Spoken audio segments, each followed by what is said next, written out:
형제자 여러분 안녕하세요. 오늘은 1월 9일 수요일 하나님 없는 자손 그리고 하나님 있는 자손이라는 제목으로 창세기 4장 16절부터 26절까지를 묵상합니다. 16절 가인이 여호와 앞을 떠나서 에덴 동쪽 놋 땅에 거주하더니 아내와 동침함에 그가 임신하여 에녹을 낳은지라. 가인이 성을 쌓고 그의 아들의 이름으로 성을 이름하여 에녹이라 하니라. 자, 가인이 결국에는 여호와 앞을 떠났다는 것은 하나님 없는 삶, 자기 주관대로의 삶을 시작했다는 것을 의미합니다. 왜냐하면 아내와 동침함에 그가 임신하여 에녹을 낳았다 그랬는데요. 이 이름을 에녹이라고 했는데 여기 나중에 우리가 알게 된 에녹과 다른 에녹이죠. 근데 가인의 성을 쌓고 그곳에 새로운 곳에 성을 쌓고 아들의 이름으로 성 이름을 하여 에녹이라고 했다는 것은 그 에녹이라는 이름 자체는 새로운 시작이라는 뜻입니다. 그렇다면 가인이 이제 하나님 앞에 큰 죄를 짓고 하나님의 용서를 경험하고 이제 새로운 출발을 시작하는데 그 출발을 여호와 앞을 떠나서 시작했다는 것입니다. 여러분 그것이 중요한 거예요. 내 삶에 하나님이 있는가 없는가, 하나님이 내 삶의 주인인가 아니면 그냥 구경꾼인가, 그게 중요한 것입니다. 가인은 자신의 새로운 삶, 여러분 2013년 새해가 됐잖아요. 나는 새로운 삶을 살고 싶다, 올해는 좀 새롭게 뭔가를 이루고 싶다라고 다 꿈꾸고 있습니다. 그런데 중요한 것은 하나님이 내 삶의 주인 되는 하나님 있는 한 해를 시작하는 사람이 적다는 것입니다. 자, 그러나 우리 모두는 하나님 안에서 삶을 시작했습니다. 그것이 다른 것이죠. 자, 그렇기 때문에 하나님 없이 자기 방식으로 새로운 삶을 시작한 그의 삶이 어떻게 되는가? 18절 에녹이 이랏을 낳고 이랏은 무후 야엘을 낳고 무후 야엘은 무드사엘을 낳고 무드사엘은 라멕을 낳았더라. 라멕이 두 아내를 맞이하였으니 하나의 이름은 아다요 하나의 이름은 실라였더라. 자, 라멕이 두 아내를 맞이했어요. 그 얘기는 자기 욕심대로 살아갔다는 것입니다. 자, 하나님 없이 살아가는 삶의 시작의 자녀들이 결국은 뭘 또 결정해요? 두 아내를 맞이하는 욕심대로의 삶을, 자기 이기심대로의 삶을 살아갑니다. 하나님 없으면 자기 이기심대로, 자기가 멋대로, 자기가 원하는 대로 살아가는 것이에요. 20절 아다는 야발을 낳았으니 그는 장막에 거주하며 가축을 치는 자의 조상이 되었고.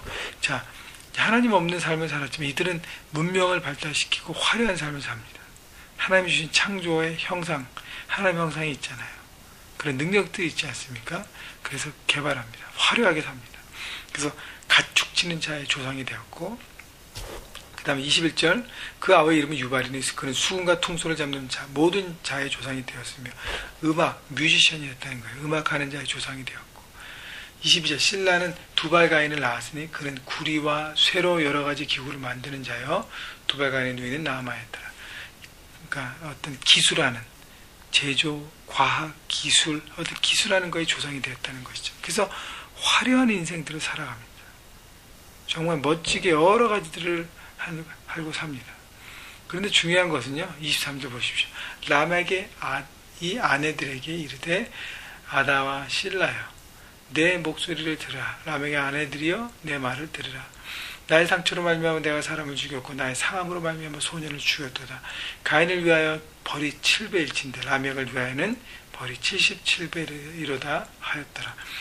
자, 내 아내에게 자신이 얼마나 큰 죄악을 졌는지 노래처럼 뻔뻔하게 얘기합니다. 근데요, 그 가인, 자기의 조상 가인이 지었던 죄보다 자기는 더 큰 죄의 결과를 맞이한다고 얘기하는 것이죠. 그만큼 더 큰 죄, 무서운 죄, 무거운 죄를 지었다고 얘기합니다. 여러분, 그 죄를 뻔뻔하게 지었다고 얘기할 정도의 죄에 대한 둔감성으로 살아가는 것이 인간이 되었습니다.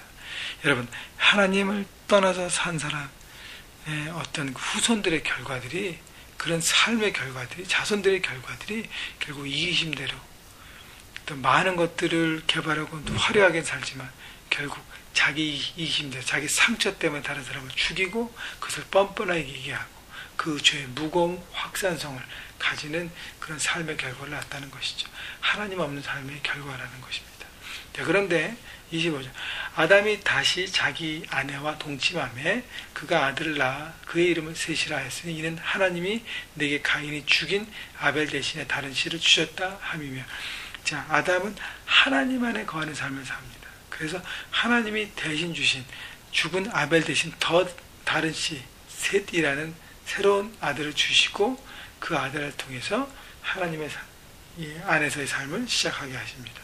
26절. 셋도 아들을 낳고 그 이름을 에노스라 하였으며 그때 사람들이 비로소 하나님 여호와의 이름을 불렀더라. 에노스라고 이름했습니다. 에노스는 연약하다, 유한하다, 약하다, 그런 뜻입니다. 결국은 인간이 자기의 한계를 바라보고 하나님의 하나님 되심을 바라봤다는 것이죠. 여호와 이름을 불렀다는 것은 하나님의 주권을 인정하고 하나님의 다스림을 고백했다는 것입니다. 하나님의 예배하는 민족으로 섰다는 것이죠. 결국 하나님이 주인된 삶을 고백했다는 것입니다. 그때까지 인간이 죄에 넘어가서 자기가 하나님처럼 살려고 했던 그런 유혹 가운데 자기 주관, 자기의 삶을 살았다는 것이죠. 그러나 아담의 아들 셋은 아들 에노스라고 아들을 붙이고 인간은 유약하구나. 인간은 하나님 없이 살 수 없구나. 하나님만이 주인되어 살 수 있는 살아가야 될 삶이 바로 우리가 살아야 될 바른 삶인가를 깨달았다는 것입니다. 여러분 2013년 여러분이 연약함을 고백하십시오. 하나님 앞에서. 우리가 아무리 새롭게 시작하는 어떤 강력한 의지를 시작할지라도 우리는 또 넘어질 수 있습니다. 그러나 하나님이 내 삶의 주인 되면 우리가 비록 조금 넘어질지라도 하나님 안에 거하기 때문에 다시 돌아와서 하나님의 주인 된 삶을 살고 하나님의 뜻을 우리 삶 가운데 이루는 삶을 살 것입니다. 여러분 하나님의 주권을 입술로만 고백하지 마시고요.